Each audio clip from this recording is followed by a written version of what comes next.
মহাশিবরাত্রির দিন আপনারা পারলে অবশ্যই বাড়িতে নিয়ে আসুন এই সামান্য একটি জিনিস, যার ফলে আপনার গৃহ থেকে দূর হবে নানান বাধা বিপত্তি, রোগ ব্যাধি, পারিবারিক কলহ, আর্থিক সমস্যা, বাস্তু দোষ। বাবা মহাদেবের কৃপায় আপনার সংসার ভরে উঠবে সুখ শান্তি সমৃদ্ধিতে এবং অর্থ আসবে ঝড়ের গতিতে। পবিত্র ফাল্গুন মাস দেবাদিদেব মহাদেবের মাস। ফাল্গুন মাসে কৃষ্ণপক্ষের চতুর্দশী তিথিতে পালিত হয় মহাশিবরাত্রি। ভক্তবৃন্দগণ এক বছর অধীর আগ্রহে এই মহাশিবরাত্রির জন্য অপেক্ষা করে থাকে। নারী পুরুষ নির্বিশেষে সকলেই মহাশিবরাত্রি ব্রত পালন করে থাকেন। বিশ্বাস করা হয় মহাশিবরাত্রি ব্রত ভক্তি ও নিষ্ঠা সহকারে পালন করলে ভক্তের সকল মনস্কামনা পূরণ করেন স্বয়ং দেবাদেব মহাদেব। পৌরাণিক কাহিনী থেকে জানা যায় এই মহাশিবরাত্রির দিনই বাবা মহাদেব ও মাতা পার্বতীর বিবাহ সম্পন্ন হয়েছিল, অর্থাৎ এই দিন হর পার্বতীর মিলন হয়েছিল। এই দিনই বাবা মহাদেব সর্বপ্রথম শিবলিঙ্গ রূপে আবির্ভূত হয়েছিল। তাই ফাল্গুন মাস অত্যন্ত পবিত্র একটি মাস, দেবাদেব মহাদেবের খুবই প্রিয় একটি মাস। ফাল্গুন মাসে প্রতি সোমবার এবং মহাশিবরাত্রির দিন ভক্তি ও নিষ্ঠা সহকারে বাবা মহাদেবের পুজো আরাধনা করলে আপনার সকল মনস্কামনা পূরণ হবে, কারণ দেবাদিদেব মহাদেব ভক্তের ভক্তিটাই দেখেন। বাবা মহাদেব অল্পতেই সন্তুষ্ট, তাই তো বাবা মহাদেবের আরেক নাম আশুতোষ। ভক্তি ও নিষ্ঠাা সহকারে আপনি বাবা মহাদেবের মাথায় সামান্য গঙ্গাজল ও একটি বেলপাতা নিবেদন করুন, বাবা মহাদেব আপনার উপর তাতেই প্রসন্ন হবে। এই ফাল্গুন মাসে এবং মহাশিবরাত্রিতে বাবা মহাদেবের ভক্তি ও নিষ্ঠা সহকারে পুজো আরাধনার পাশাপাশি আপনারা যদি এই কয়েকটি জিনিস গৃহে নিয়ে আসতে পারেন তাহলে আপনারা অখণ্ড সৌভাগ্যশালী হবেন। হ্যাঁ বন্ধুরা, দেবাদিদেব মহাদেবের কৃপায় আপনার সংসার সুখ শান্তি অর্থ সৌভাগ্যে পরিপূর্ণ হয়ে উঠবে এবং আপনার গৃহে যদি কোনো রকম বাস্তু দোষ অর্থাৎ নেগেটিভ এনার্জির প্রভাব থাকে তাও খুব ভালোভাবে দূর হয়ে যাবে। তাই আজকের ভিডিওটি অত্যন্ত গুরুত্বপূর্ণ একটি বিষয় নিয়ে আমি আপনাদের সাথে আলোচনা করব, তাই আপনাদের সকলকে অনুরোধ করছি ভিডিওটি সম্পূর্ণ দেখার এবং সম্পূর্ণ ভিডিওটি দেখার পর কেমন লাগলো অবশ্যই কমেন্ট করে জানাবেন এবং কমেন্টে জয় শিব শম্ভু ওম নমঃ শিবায় লিখতে একদম ভুলবেন না। ভিডিওটি ভালো লাগলে লাইক শেয়ার ও নতুন বন্ধুরা প্লিজ চ্যানেলটি সাবস্ক্রাইব করে পাশে বেল বাটনটি অন করে নেবেন, যাতে আমার পরবর্তী ভিডিওর নোটিফিকেশন খুব সহজেই আপনাদের কাছে পৌঁছে যায়। আর যে সকল বন্ধুরা অলরেডি চ্যানেলটি সাবস্ক্রাইব করে পাশে আছেন তাদের অসংখ্য ধন্যবাদ। তো চলুন বন্ধুরা আসা যাক মূল পর্বে প্রবেশ করার আগে সবার প্রথম চলুন বন্ধুরা জেনে নেওয়া যাক এবছর অর্থাৎ 2025 সালে মহাশিবরাত্রির সঠিক সময়সূচি পঞ্জিকা অনুযায়ী। শিব চতুর্দশী তিথি শুরু হচ্ছে ইংরাজি 26শে ফেব্রুয়ারি 2025, বাংলার 13ই ফাল্গুন 1431 সকাল 9:42 থেকে এবং শিব চতুর্দশী তিথি সমাপ্ত হবে পরের দিন অর্থাৎ ইংরাজি 27শে ফেব্রুয়ারি 2025, বাংলার 14ই ফাল্গুন 1431 সকাল 8:31। শাস্ত্র মতে যেহেতু মহাশিবরাত্রির পুজো সন্ধ্যের পর করা হয় তাই এবছর অর্থাৎ 2025 সালে মহাশিবরাত্রি পালিত হবে ইংরাজির 26শে ফেব্রুয়ারি, বাংলার 13ই ফাল্গুন বুধবার দিন। বন্ধুরা সবার প্রথম মহাশিবরাত্রির দিন আপনারা যে জিনিসটি গৃহে নিয়ে আসবেন তা হচ্ছে একটি ছোট শিবলিঙ্গ। তবে কিন্তু বন্ধুরা অবশ্যই কালো শিবলিঙ্গ আনবেন, কারণ বাড়িতে কখনোই সাদা শিবলিঙ্গ রাখা উচিত নয়। তাই ফাল্গুন মাসের যে কোনো দিন অথবা মহাশিবরাত্রির দিন আপনারা কালো রঙের ছোট একটি শিবলিঙ্গ গৃহে অবশ্যই নিয়ে আসতে পারেন। ফাল্গুন মাসে অথবা মহাশিবরাত্রির দিন আপনারা যদি কালো রঙের শিবলিঙ্গ গৃহে নিয়ে এসে অভিষেক করিয়ে ভক্তি ও নিষ্ঠা সহকারে পূজা আরাধনা করতে পারেন তাহলে যেমন আপনারা বহু পূর্ণ অর্জন করতে পারবেন, ঠিক তেমনই বহু জন্মের কৃতকর্মের পাপ থেকে সুনিশ্চিতভাবে মুক্তি পেয়ে যাবেন। এক কথায় বলতে গেলে আপনারা অখণ্ড সৌভাগ্যশালী হবেন। শাস্ত্র অনুযায়ী গৃহে সাদা শিবলিঙ্গ থাকলে অমঙ্গল দেখা দিতে পারে। তাই সাদা শিবলিঙ্গ যদি আপনারা নিয়ে আসেন তাহলে আপনাদের গৃহে না রেখে আপনাদের নিকটবর্তী কোনো শিব মন্দিরে গিয়ে সেই সাদা শিবলিঙ্গটি রেখে আসবেন। তাছাড়া গৃহে সবসময় কিন্তু ছোট শিবলিঙ্গ পুজো করা উচিত, কারণ বড় শিবলিঙ্গ মন্দিরেই পুজো করা শ্রেয়। গৃহে একের বেশি শিবলিঙ্গ রাখবেন না। যদি আপনাদের গৃহে আগে থাকতেই শিবলিঙ্গ থেকে থাকে সেক্ষেত্রে আপনারা ফাল্গুন মাসের যে কোনো একদিন অথবা মহাশিবরাত্রির দিন শিবলিঙ্গর পরিবর্তে বাবা মহাদেবের কোনো বিগ্রহ বা আলেখ্য নিয়ে আসতে পারেন। এছাড়া মহাশিবরাত্রির দিন আপনারা শিব পরিবারের আলেখ্য নিয়ে আসতে পারেন। দ্বিতীয়ত, ফাল্গুন মাসের যে কোনো সোমবার অথবা মহাশিবরাত্রির দিন আপনারা গৃহে বাবা মহাদেবের অত্যন্ত প্রিয় ত্রিশূল নিয়ে আসতে পারেন। তবে আপনারা ফাল্গুন মাসের যে কোনো দিন বা মহাশিবরাত্রির দিন এই ত্রিশূল নিয়ে আসতে পারেন, তবে খেয়াল রাখবেন শনিবার কিংবা মঙ্গলবার কিন্তু ত্রিশূল গৃহে আনবেন না। শনি মঙ্গলবার বাদ দিয়ে আপনারা যে কোনো দিন বাবা মহাদেবের জন্য তামার, পিতলের, লোহার অথবা রূপোর যেরকম পারবেন সেরকম ত্রিশূল বাবার জন্য একটি নিয়ে আসবেন। তৃতীয়ত, এই ফাল্গুন মাসে অথবা মহাশিবরাত্রির দিন বাবার জন্য একটি রুদ্রাক্ষের মালা অথবা একটি পঞ্চমুখী রুদ্রাক্ষ বা যে কোনো রুদ্রাক্ষ যদি আপনারা বাবাকে নিবেদন করতে পারেন তাহলে আপনাদের জন্য অত্যন্ত সৌভাগ্যশালী হবে। কারণ এই রুদ্রাক্ষের মধ্যে স্বয়ং দেবাদিদেব মহাদেবের বাস। এই রুদ্রাক্ষ যদি আপনারা শিবরাত্রিতে বাবাকে নিবেদন করতে পারেন এবং পুজোর পর সেই রুদ্রাক্ষ যদি আপনারা আপনাদের গৃহে রেখে দেন তাহলে আপনাদের গৃহে কোনো রকম অশুভ শক্তির ছায়া প্রবেশ করতে পারবে না। বাবার কৃপায় আপনার সংসার থেকে দুঃখ, দারিদ্রতা, রোগ, ব্যাধি, ঝগড়া, বিবাদ, আর্থিক কষ্ট সমস্তই দূর হয়ে আপনার সংসার ভরে উঠবে সুখ, শান্তি, সমৃদ্ধিতে। যদি কোনো ব্যক্তি রুদ্রাক্ষ ধারণ করতে চান তাহলে এই ফাল্গুন মাসের যে কোনো একদিন তথা মহাশিবরাত্রির দিন রুদ্রাক্ষ ধারণ করতে পারেন, তাহলে সেই ব্যক্তি প্রচুর পরিমাণে সুফল লাভ করতে পারবে। তাছাড়া এই ফাল্গুন মাসের যে কোনো একদিন অথবা মহাশিবরাত্রির দিন আপনারা একটি রুদ্রাক্ষের মালা যদি নিয়ে আসতে পারেন এবং তারপর সেই রুদ্রাক্ষের মালাটি বাবা মহাদেবকে নিবেদন করবেন এবং পুজোর পর সেই রুদ্রাক্ষের মালা নিয়ে প্রতিদিন সন্ধেবেলা আপনারা ওম নমঃ শিবায় মন্ত্র 108 বার বলে জপ করুন। দেখবেন কিছুদিনের মধ্যেই মানসিক দুশ্চিন্তা থেকে আপনারা খুব সহজেই বেরিয়ে আসবেন, মানসিক শান্তি লাভ করতে পারবেন এবং আপনাদের জীবনের সমস্ত বাধা বিঘ্ন খুব সহজেই দূর করে আপনারা সৌভাগ্যশালী হবেন। চতুর্থত, মহাশিবরাত্রির দিন অথবা ফাল্গুন মাসের যে কোনো একদিন আপনারা বাবা মহাদেবকে রূপোর তৈরি একটি বেলপাতা অবশ্যই নিবেদন করতে পারেন।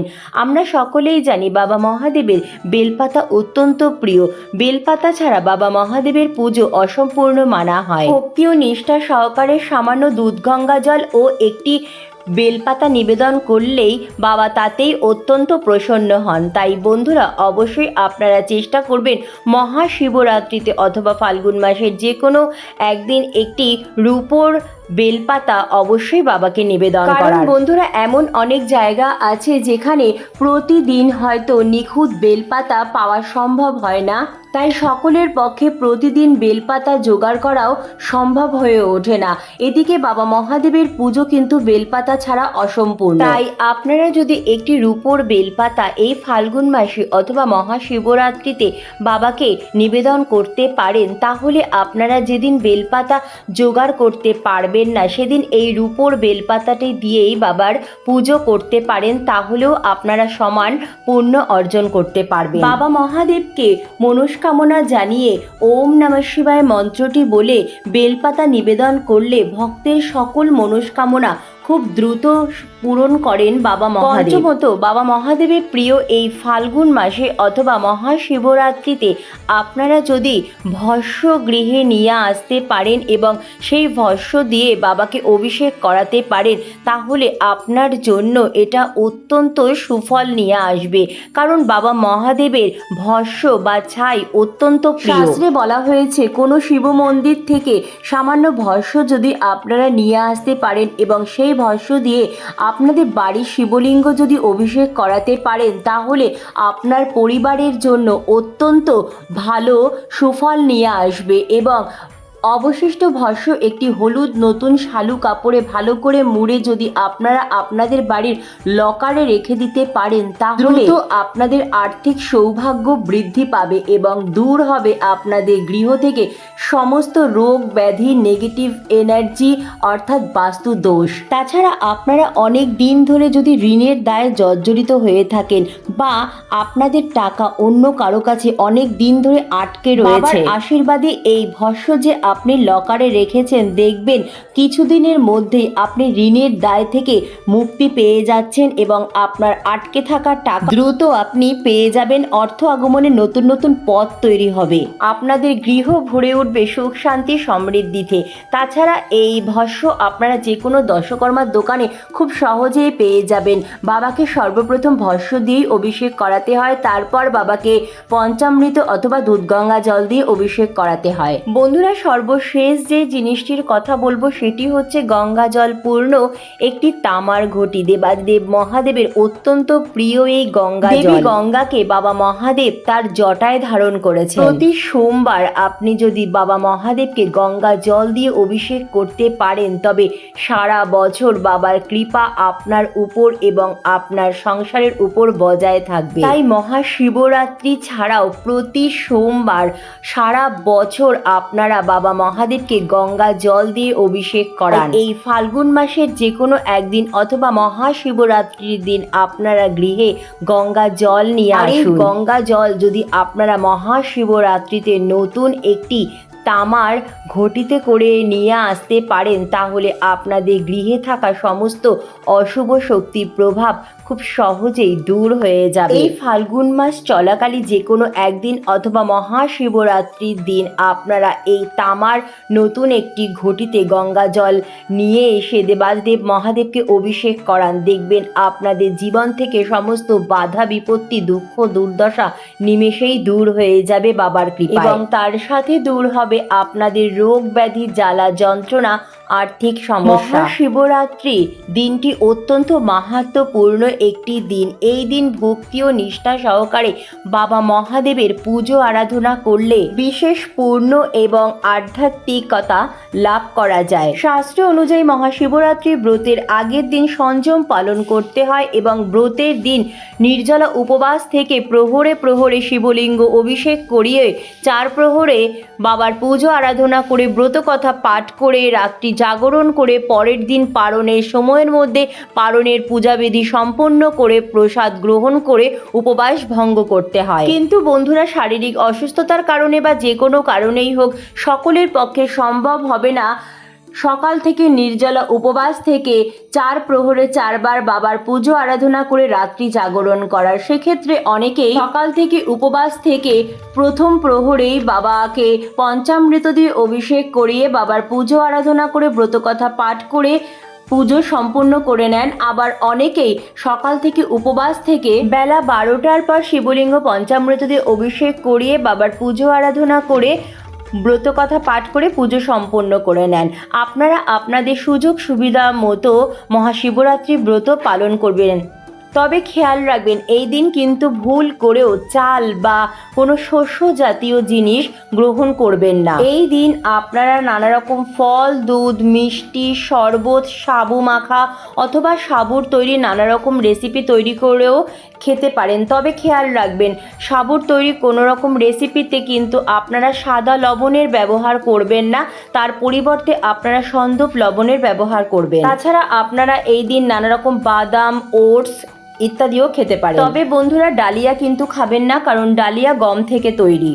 মহাশিবরাত্রিতে বাবা মহাদেবকে পঞ্চামৃত অথবা দুধগঙ্গা জল দিয়ে অভিষেক করানোর পরে শ্বেত চন্দন অথবা কেশর চন্দনের তিলক পরাবেন। এরপর বাবার অত্যন্ত প্রিয় 3টি নিখুঁত পাতাযুক্ত বেলপাতা চন্দন সহযোগে বাবাকে নিবেদন করবেন। বেলপাতা বাবার অত্যন্ত প্রিয়, বেলপাতা বাবাকে নিজ মনস্কামনা জানিয়ে নিবেদন করবেন। দেখবেন আপনার সকল মনস্কামনা খুব দ্রুত বাবার কৃপায় সম্পন্ন হচ্ছে। যত বেশি সম্ভব পারবেন এই দিন বেলপাতা বাবাকে নিবেদন করার চেষ্টা করবেন। এছাড়াও বাবার প্রিয় ধূত্র ফুল, আকন্দ ফুল, নীলকণ্ঠ ফুল, শ্বেত অপরাজিতা ফুল, টগর ফুল বা যে কোনো সাদা ফুল অথবা সাদা পদ্ম ফুল চন্দন সহযোগে অবশ্যই বাবাকে নিবেদন করবেন।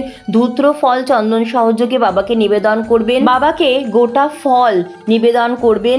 যদি বেল জোগাড় করতে পারেন তাহলে অবশ্যই বাবাকে এই দিন বেল ফল নিবেদন করবেন। বেল বাবার অত্যন্ত প্রিয়। এছাড়াও শশা, শাকালু, নানা রকম গোটা ফল অবশ্যই বাবাকে নিবেদন করবেন। বাবার অত্যন্ত প্রিয় সাদা বাতাসা বা সাদা দুধের তৈরি কোনো মিষ্টির ভোগ বাবাকে নিবেদন করবেন। এই দিন বাবাকে পৈতি নিবেদন করবেন এবং নতুন মাটির একটি ঘিয়ে প্রদীপ বাবার উদ্দেশ্যে প্রজ্বলন করবেন। এই দিন একদম বেশি বেলা করে ঘুম থেকে উঠবেন না, খুব সকাল সকাল পারলে ব্রাহ্ম মুহূর্তে ঘুম থেকে উঠবেন। ঘুম থেকে উঠে ঘরবাড়ি ভালো করে পরিষ্কার পরিচ্ছন্ন করে নিয়ে পারলে অবশ্যই গঙ্গা স্নানে যাবেন। এই দিন গঙ্গা স্নানের অত্যন্ত মাহাত্ম্য রয়েছে। আর যদি সম্ভব না হয় সেক্ষেত্রে বাড়িতেই স্নান সেরে নেবেন।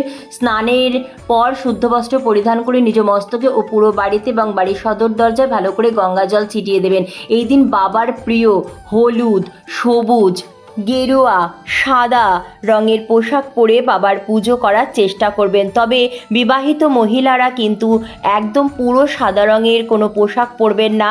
আপনারা লাল পাড় সাদা শাড়ি পরতে পারেন, একদম পুরো সাদা বস্ত্র কিন্তু বিবাহিত মহিলারা পরিধান করবেন না। বাবার মাথায় জল ঢালার পর অবশ্যই বাবাকে গোটা আতপ চাল নিবেদন করবেন, একটি 1 টাকার কয়েন অথবা 16 আনা নিবেদন করবেন এবং বাবার মাথায় জল ঢালার সময় মহামৃত্যুঞ্জয় মন্ত্র জপ করবেন। এর ফলে নানা রকম রোগ ব্যাধি, আর্থিক সমস্যা, বাধা বিপত্তি থেকে মুক্তি পাওয়া যায়। মহামৃত্যুঞ্জয় মন্ত্র অত্যন্ত শক্তিশালী মন্ত্র। আপনারা যদি মহাশিবরাত্রির ব্রত নাও রাখেন, সারা বছর যদি প্রতিদিন মহামৃত্যুঞ্জয় মন্ত্র একবার হলেও জপ করতে পারেন, দেখবেন খুব শীঘ্রই আপনাদের জীবনের সমস্ত বাধা বিপত্তি, রোগ ব্যাধি নিমেষেই দূর হয়ে যাবে। শিবলিঙ্গে কখনোই ভুল করে হলুদ, সিঁদুর, কেতকী ফুল, তুলসী পাতা নিবেদন করবেন না। তো বন্ধুরা, আজকের মতো এইটুকুই। অনেক অনেক ধন্যবাদ ভিডিওটি দেখার জন্য। জয় শিব শম্ভু। রাধে রাধে।